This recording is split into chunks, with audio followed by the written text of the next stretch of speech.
Саламатсызбы? Региондо Абалким автордук программасы. Жыл алмашып 2021-жылды жыйынтыктап, 2022-жылды баштап отурабыз.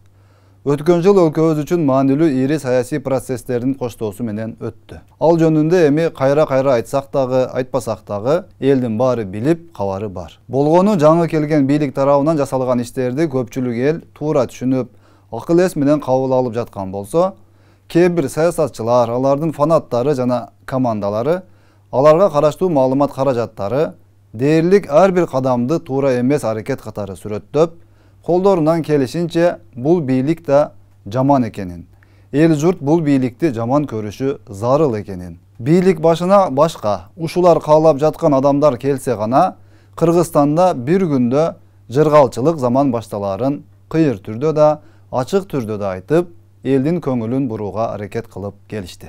Убакыт баарын өз ордуна кое баштады. Менден башка эч бир сабаттуу, эл үчүн күйгөн адам жок. Бирок мендей алтын баштуу адамды кыргыз эли баалай албай, кадырлай албай жаткандыктан 10 жылдан ашык убакыттан бери ишсиз отурам.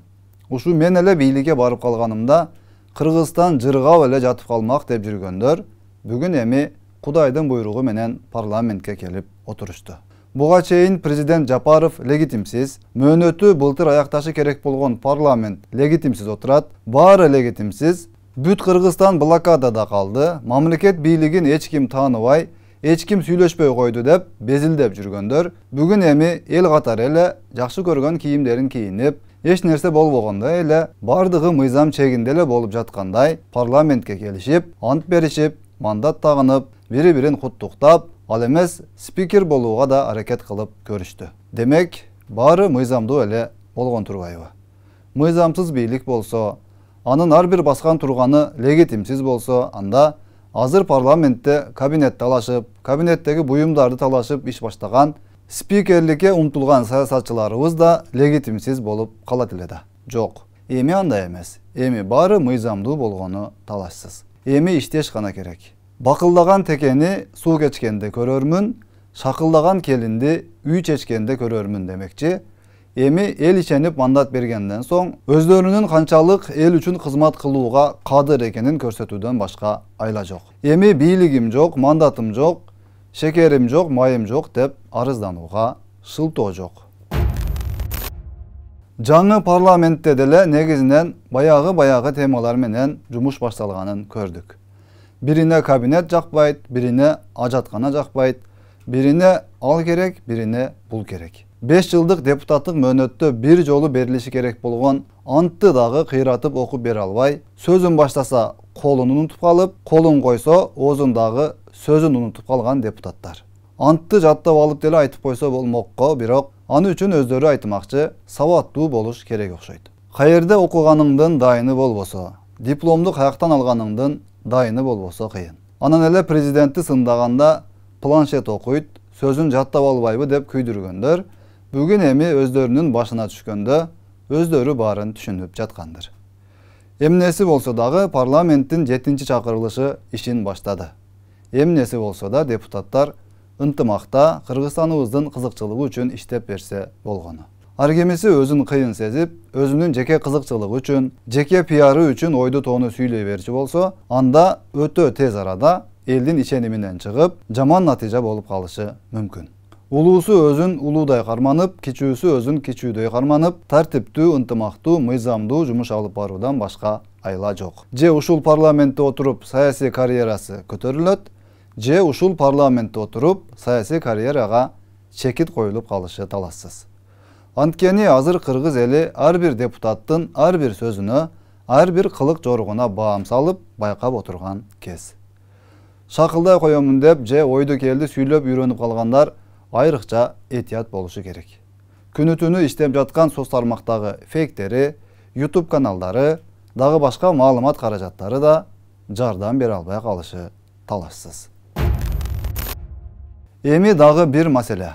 Prezident Japarov менен УКМК төрагасы Ташиев дээрлик ар бир билдирүүсүндө мамлекеттик органдардагы, сот системасындагы, жергиликтүү башкаруу органдары, деги эле бардык мамлекеттик мекемелердеги жемкорлукту токтотуу талабын коюп келет. Бир канча адамдар кармалып, камалып, айып салынып, жумуштарынан кетип жатат.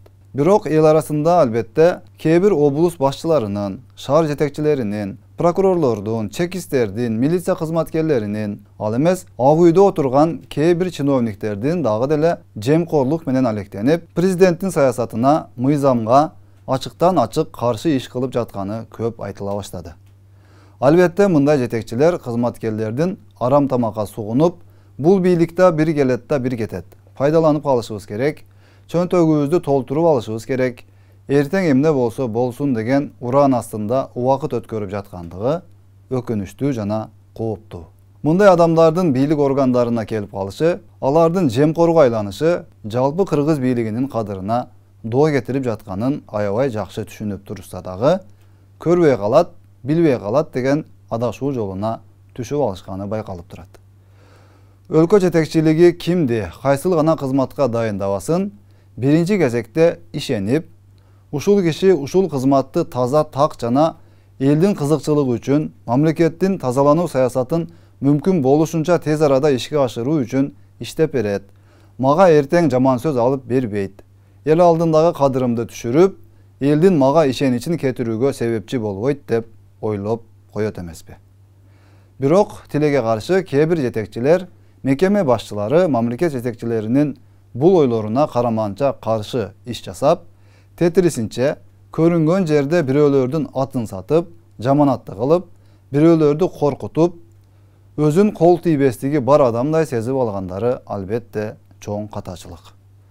Булардын жеке кызыкчылыгы үчүн жасап жаткан иштеринин кесепети өлкө башчыларына терс таасирин тийгизип жатканы чындык. Андыктан сөз ээсин табат демекчи, урматтуу жетекчилер, урматтуу кызматтарга дайындалган мамлекеттик кызматкерлер. Сиздер тарабынан жасалып жаткан жемкорлукту, мыйзамсыз аракеттериңерди мамлекет үчүн эмес, жеке кызыкчылыгыңар үчүн күйүп-пышып күнү-түнү жасап жаткан иштериңердин баарын эч ким көрбөй калат, билбей калат деп ойлосоңуз өтө чоң жаңылышасыз. Бүгүн билбесе эртең, эртең болбосо бүрсү күнү сиз да сөзсүз түрдө мыйзам алдында жооп бересиз. Тийиштүү органдар муну ишке ашырат деп ишенебиз. 2022 жылды тазалык, адилеттүүлүк, мамлекеттин өнүгүп өсүүсү үчүн аракет менен өткөрөлү. Саламатта калыңыз.